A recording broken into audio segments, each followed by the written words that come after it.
আসসালামু আলাইকুম ভাইজান। আমরা মমতা ব্যানার্জিকে ভোট দিয়ে লড়াই করে আমরা মুসলমানরা মমতা ব্যানার্জিকে পশ্চিমবাংলার মাটিতে এনেছিলাম।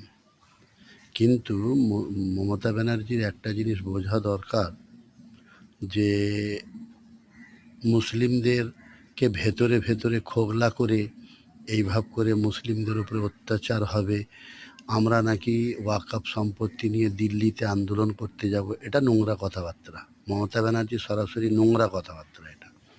তাহলে তোমাকে ভোট দিয়ে জিতিয়ে আমরা তাহলে কি উপকার পেলাম? কিছুই উপকার পাই না। তাহলে এটা ভাবতে হবে যে মুসলমানের ভোটেতে আমি এখানে দাঁড়িয়ে আছি, পশ্চিমবাংলায় তরতাজাভাবে আছি। আজ মুসলমানদের উপরে এইভাবে করে অত্যাচার হচ্ছে, দিকে দিকে অন্যায় হচ্ছে, তার প্রতিবাদ তুমি করছো না। তুমি বলছো এখানে যদি কেউ ওয়াকফ নিয়ে আন্দোলন করে তাকে দিল্লিতে যেতে হবে। তাহলে আপনি এখানে কি করছেন? তাহলে আপনি গদি ছেড়ে দেন। আপনার গদি ছেড়ে দিয়ে একান্তই দরকার। তাহলে ভাইজান নওশাদ সিদ্দিকী, আমি প্রত্যেকটা দলিত পরিবার এবং ওই আমরা যেগুলোকে দলিত মানে এটা বোঝাই যে দুলে বাগদি হাঁড়ি মুচি, হ্যাঁ, এদিকে দেশ বিদেশে মারছে, এদের বাড়িঘর ভেঙে দিচ্ছে। তাহলে তুমিও এখানে এইভাবেই রাজনীতি করতে চাও, যার ফলেই তুমি এই কথাটা বলছো। তাহলে বিজেপির সাথে তুমি টার্মস আছো।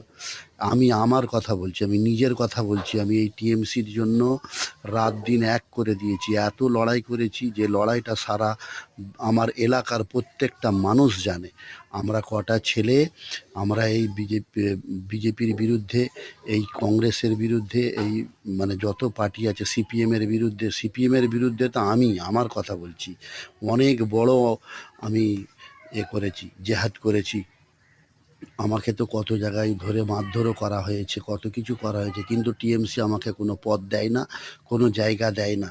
আমাদের টিএমসির জন্য আপনি চিন্তা করে দেখুন, তিনটে ছেলে একসাথে প্রাণ দিয়ে দিল।